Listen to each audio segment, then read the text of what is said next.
So I joined the telecommunications industry in 2008. And within the first year, when I was having my review with my boss, and he asked me about my career ambitions, he was the CEO of Tigo in Africa at the time, I said I wanted his job. I said, in 5 years, I want to be you. He was good-natured.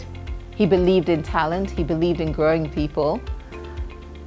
My ambition was very clear because it was driven by my experiences as a child and how I thought that leaders had a role to play in really creating the right outcomes for people through their decision-making, their choices, the goals, the visions they set. But my boss also understood that you needed a strong foundation, you needed firm roots, you needed understanding, you needed to be solid before you took on such a role. So as we create those visions of the future we want, we have to be willing to do the work. And so what he did was he literally plunged me into a sales role. I was in charge of half of Ghana from the Ashanti region northwards. I was responsible for all our sales, but pretty much all of the business.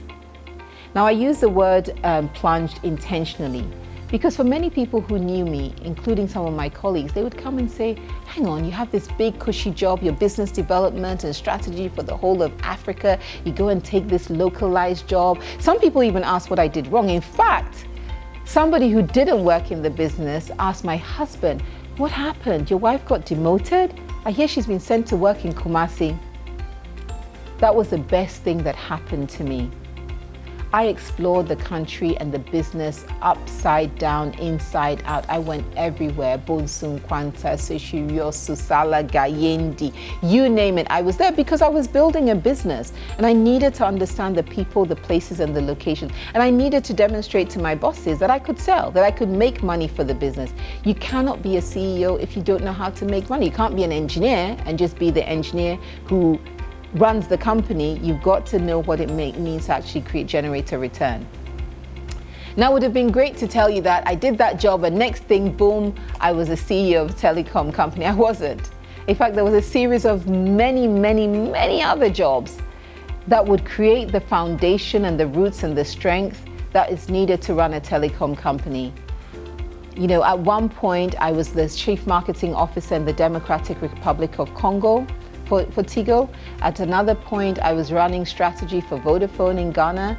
You know, I remember when I was running wholesale for Vodafone in Ghana and we built the fiber connection between Ghana, Togo, and Burkina Faso. You know, so there's a number of steps that you need to take. And all this time, nobody knew who I was. Nobody had ever heard of me. But you've got to do the work. I said I wanted to be a CEO, which was great.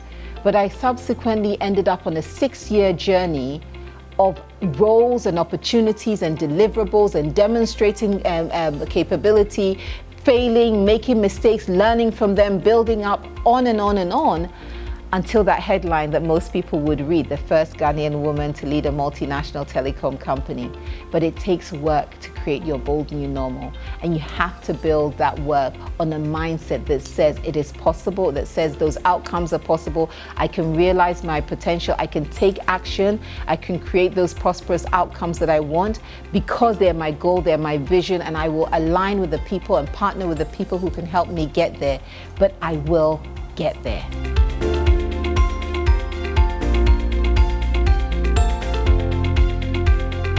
In 2019, my first book was published, The Bold New Normal. That is the title of the book.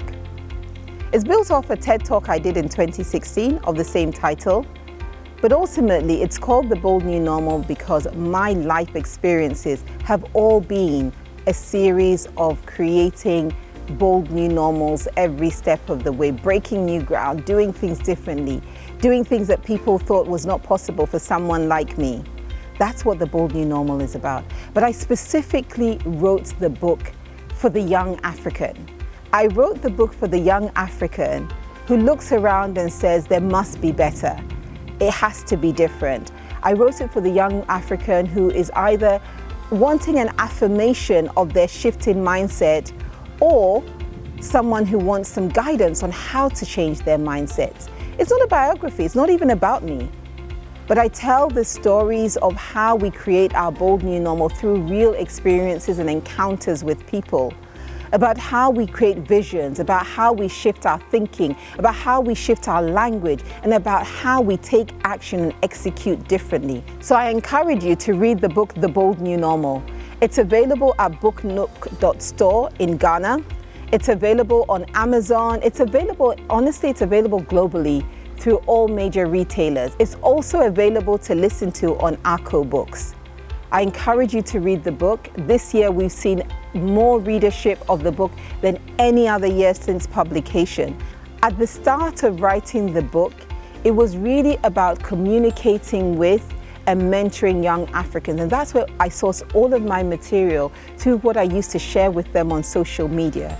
That and many more sources of my own writing have come in to create the book. To achieve new outcomes for your life, to realize your potential based on a shift in your mindset, get the book.